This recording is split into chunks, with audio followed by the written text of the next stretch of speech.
Hey everybody, Coach here. Hey, oh yeah, I'm back.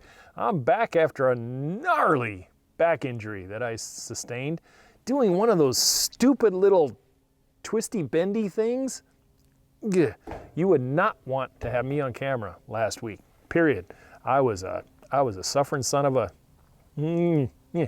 Anyway, hey, we're back. Hey, this week I found out that around our country, the USA, and perhaps in other places around the globe, hey, it's spring break week.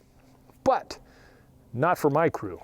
For my crew, yep, it's quiz time. And this week we're gonna dive into a little bit of DIY landscape prowess quizzing on you, just to kind of see where you're at, see what you're capable of, how you think, and maybe reveal a couple of things that maybe you need to sharpen up on if you're considering a landscape project of your own. Are you ready? You ready to do this thing? Let's get going.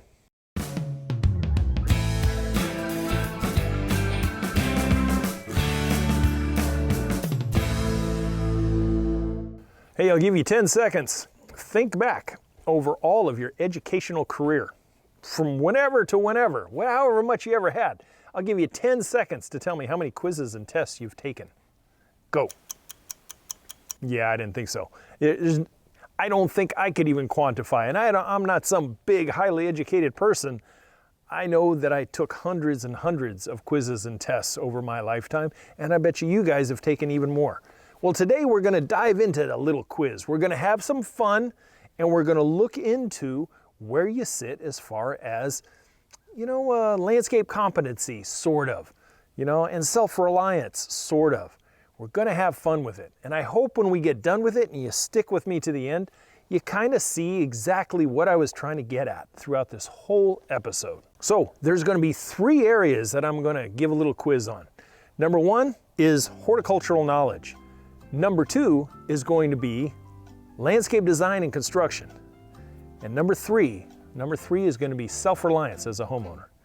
So if you're ready, you can write it down, you can record it, you can do whatever. Maestro's going to have a screenshot for you so you can kind of follow along and you can read the questions. And then when I'm all done giving the quiz, we'll go back over it and I'll give you the best answers that are possible and the whys behind it, okay? Now, I'm staring directly into an evening sun in North Texas, so please bear with me if I get the squints or anything else. Let's get started. Horticultural knowledge, question number 1. What does your landscape say about your green-thumbedness when it comes to people looking at your landscape?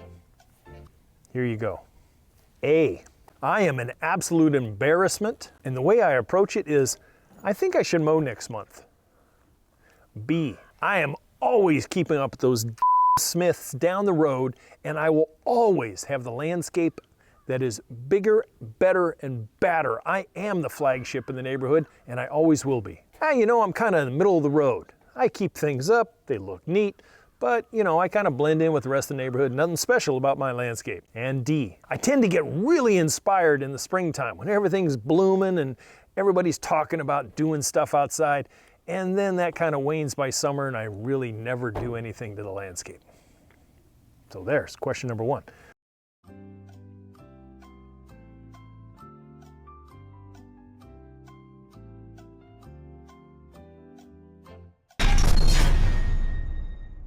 Number 2, I took ornamental horticulture in college because A, I had to for the credits, but I hated it.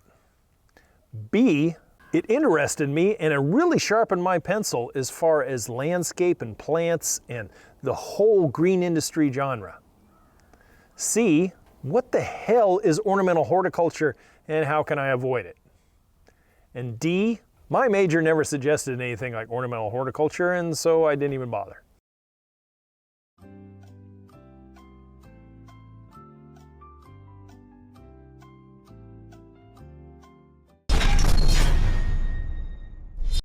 Question number 3, what is the difference between these 2 trees? Crepe myrtle, California redwood. A, one is evergreen and the other is deciduous. B, one gets very large, towards maturity can be so strong that it can lift driveways with its roofs. can provide great sanctuary for birds for nesting and roosting. And also, it likes a lot of water. C, one requires pruning for shape and style, for health and hygiene, and it always looks best generally 15 feet and lower. D, all of the above.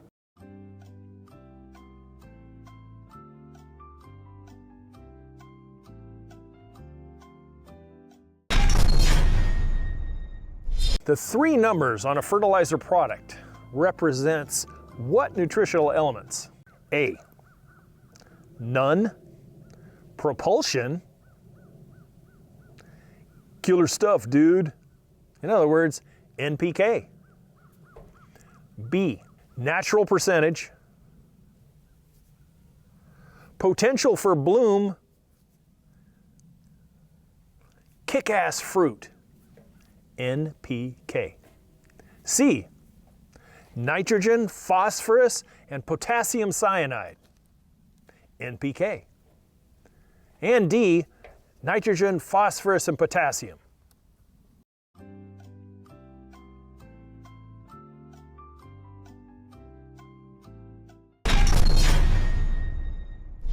Number 5, last one for horticultural prowess. Let's look at when is the best time to prune camellias? A, early winter for the best bloom coming up. B, late summer, but only about 25% of the plant at any one time. C, early summer and take as much as you want. Butcher the heck out of that plant. Or D, after a majority of the bloom cycle is complete, but then only take 25%, maybe 30 at the most.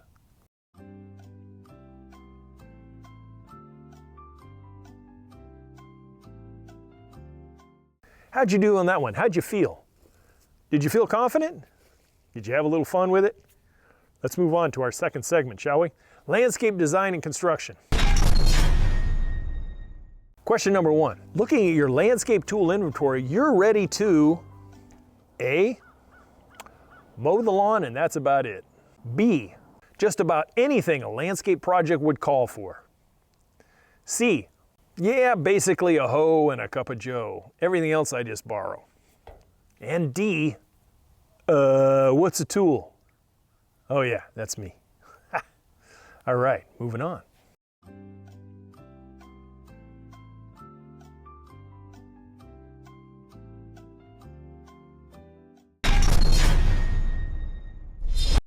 Question number 2 is, if you decided to tackle a landscape project, where would you start? A, in the yard. B, I would follow that yard coach guy's recommendations. C, I wouldn't. I'd hire a landscape contractor and a designer because I am filthy rich and I don't care how much it's going to cost. Or D, landscape project's a pretty involved undertaking. I think I would plan it, research it, design it, and then talk with family and friends and people in the know and maybe some nursery professionals to help me through it. Or E, both B and D.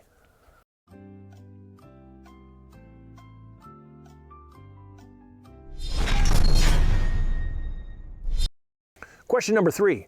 Sketching out a new landscape design is something you would bone up on a little because drawing is not your sharpest pencil in your drawer. B, Saturday afternoon, binder paper, beer, and a big ass eraser for the number 2 pencil I have left over from 1997. C, I'd probably ask for a lifeline and get some help. D, because I'm a techie, I'd go out and spend $2,000 plus on a landscape design software and let it do all the work for me.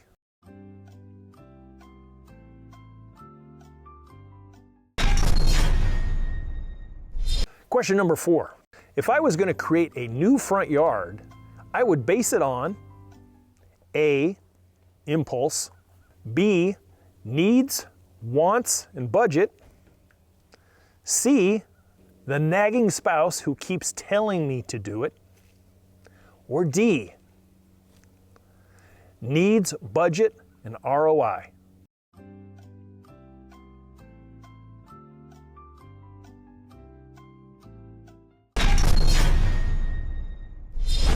Based on my current checkbook and resources available, I would be able to complete this much of a landscape project, front yard or backyard. A, 2 pots of flowers on either side of my lawn chair in the backyard.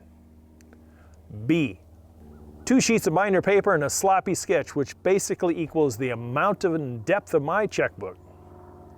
C, I will save and save until I have all the money necessary, and then I will do it start to finish the first time and do it right. Cash. D, above all else, I will establish my budget. Then I will find out how much that budget will get me in this day and age based on material costs today. And E, very healthy checkbook here. I'll end up hiring everything out, getting everything to the nines. Thank you, state lottery.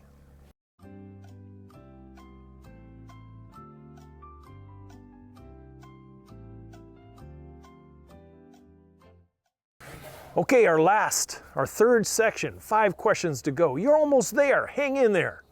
Homeowner self-reliance.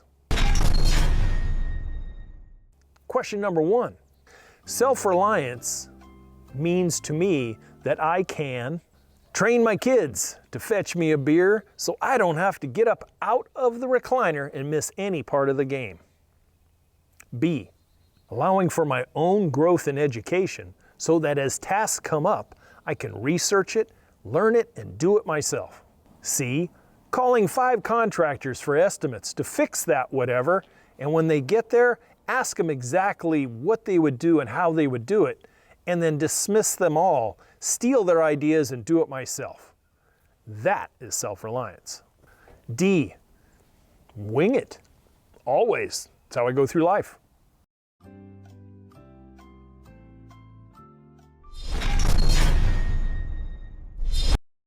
Question number 2.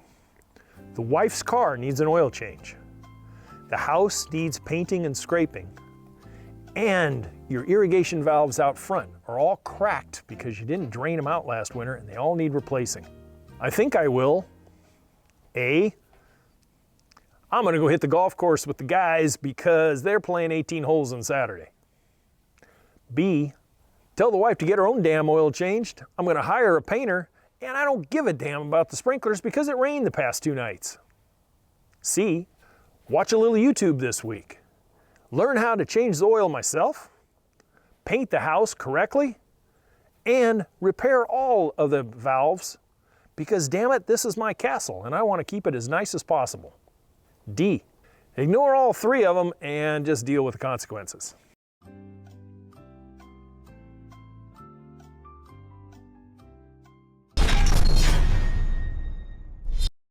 Question number 3, which is a better approach to reliable home ownership, maintenance, and repair?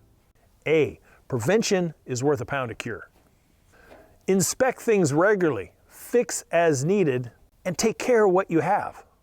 It's getting more expensive every day. C, schedule regular landscape and house maintenance so that you can stay ahead of the maintenance curve and always present the best home possible. D, all of the above. None of the above. It's a giant waste of time and money.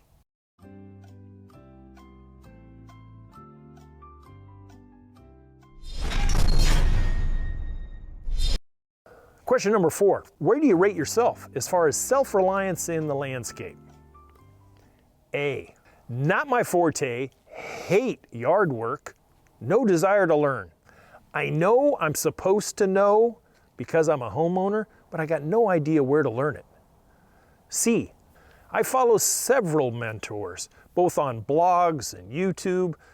I got a pro friend in the business, and they teach me what I need to know when I need to know it, and then I do it myself. D, like I said earlier, beer, recliner, delegate. Let the consequences be damned.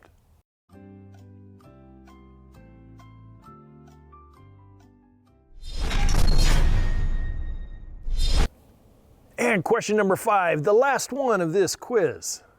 By being self-reliant in almost all things pertaining to your home, you probably save what percentage off of a professional's cost doing it yourself? A, maybe 25%, because pros, they really don't make that much. B, probably about 90%.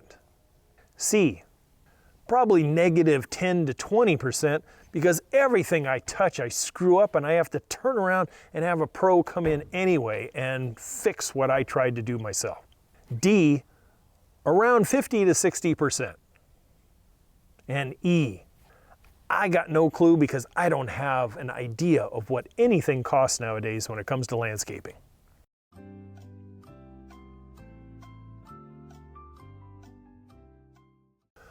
Bam, there you go. There's your 3-section quiz with the 15 questions that are thrown at you. How'd you think you do? Some of it was kind of funny, some of it was kind of silly, maybe a little goofy here and there, but believe it or not, it was all based on reactions that I got from people over the years. Some that were highly arrogant, some that were really narcissistic, some that were just ignorant when it came to many, many things. A lot of tire kickers in my world, and finally there were those people who were very, very impressive and were able to understand where costs come from and what things really take to run a business. So we're going to go back over this whole thing really fast. I'm going to throw you the answers. You tell me how you did. Drop me a comment below and tell me how you did, what you thought was the most pertinent question that you heard, and tell me how I can help you get better as far as home ownership, self-reliance, and DIY landscaping. Let's go back. Back in section number 1, question number 1. How does your landscape reflect your green thumbedness as far as what you present as far as a landscape in your neighborhood? There is no real right answer here. If you'll remember the questions, they were kind of like, well, I could be this, or I'm really kind of a snob, or I do okay, my yard looks all right, it's neat, it's tidy, you know, and you could be a seasonal inspiration token, and maybe you're good in the spring and then it fades and nothing really ever takes hold and changes. The thing is about this one is that there are people throughout this whole spectrum. I have come across lots of people who are just sickened with the Jonesian syndrome and they have to keep up. They have to be the best. And then I've come across some people that they don't give a damn one way or another. Most of the clients that I had were always the middle of the road. You know, they didn't have a real sloppy place. They didn't have a real, ugly place. It was just kind of middle of the road. You know, the lawn was mowed once a week. They had some shrubs they clipped 2 or 3 times a year, and they had a tree. That was basically about it. And then they came to me and said, hey, we want to spruce it up a little bit. So that's the answer is there was no real right answer to that very first question. Number 2, the ornamental horticulture classes in college. You know, I took a lot of it, and I ended up attaining a AA degree in it. Ooh, big deal, right? But it was to me. I was one of the first college-educated guys in my whole family tree. But the answer was basically B. Nobody really takes ornamental horticulture unless you like it, unless you're going down that path. And ornamental horticulture is a vast, vast genre of education. It covers a lot of things. It covers plant health, Latin names, plant names, landscape design, fertilizers, chemicals, a little bit of math. I mean, there's a lot of stuff to it. But basically, it was B was your answer. Number 3, what's the difference between these 2 trees, the redwood or the maple? It was all of the above. All of those things were there. Redwood trees, you have to be careful, and I have seen some nightmare stories of people planting those trees, and they look really good the first 5 to 10 years, and then they become residential monsters that can actually take over and really damage small yards. You want to give those babies a lot of space, like some of the other big trees that are across the country and world. It's not meant for the little 50 by 100 foot lot, believe me. Crepe myrtles, some people hate them, some people love them, but you got to keep them a little neat. You don't let them want to go wild. Multi-trunks are really pretty. Single trunks are just as nice, but you want to get up in there a minimum of once a year, sometimes more, and make sure it has a nice open structure. All right, moving on. The 3 numbers on a fertilizer bag. You know, you can get a balanced fertilizer that has like 10, 10, 10. Or you'll find some of the organic fertilizers that are maybe, 5, 10, 6 or whatever numbers. It's all about the percentages of available nutrients of nitrogen, phosphorus, and potassium. So it was D was your answer. Number 5, best time to prune camellias, always right after the bloom. It was something that we learned very early on. Prune after the bloom when it came to camellias of any variety. Okay, landscape design and construction. Looking at your tool inventory. What is yours? Some people have a lot, some people have none. What was the best answer? Obviously, if you're a serious DIYer, B is going to be your answer. Something that you can take on most any landscape project, just short of having a lot of power equipment. You got plenty of shovels, rakes, hose, picks, axes, anything that you're really going to need to get out there and get after it. So B was your answer. Question number 2, if you decide to take on a landscape project yourself, where would you start? The answer was B and D. Obviously, you'd follow that yard coach guy. He gives you a lot of good advice. And D, landscape projects are pretty involved. And so you need to sit down and plan and budget, communicate, scratch out a punch list and get after it. So B and D was your answer. Question number 3, sketching out a new landscape design is something you would A. A was your answer. Bone up on it a little bit before you take it on. Learn a little few things. I have that in my book, I have that in the course, and I have it on several episodes right here on the channel. Think about boning up and learning a little bit about scale, learning about direction, learning about seasons, learning about putting it down on paper in mature size, etc. So A was your answer. Number 4, if you were going to create a new front yard, you would base it on, here's where B is your right answer, with the exception of you're putting it on the market very soon. Then D would have been your right answer. In other words, B, you're thinking about needs, wants, and your budget, like I always preach. If you're putting it on the market, then it's needs, wants, and can you get a good return on that investment you're putting in the ground. Number 5, based on your checkbook, I would be able to complete this much of a landscape makeover. C is almost the right answer. You're going down the right path if you said C, that you would save the funds, collect everything, and do the whole project in cash. That sounds pretty good. But do you know how much cash are you going to need? Therefore, D was the correct answer. Establish a budget, then determine how far that budget's going to take you based on your needs and your wants, and also basing it on what material costs are today. All right, our last section, home ownership, self-reliance.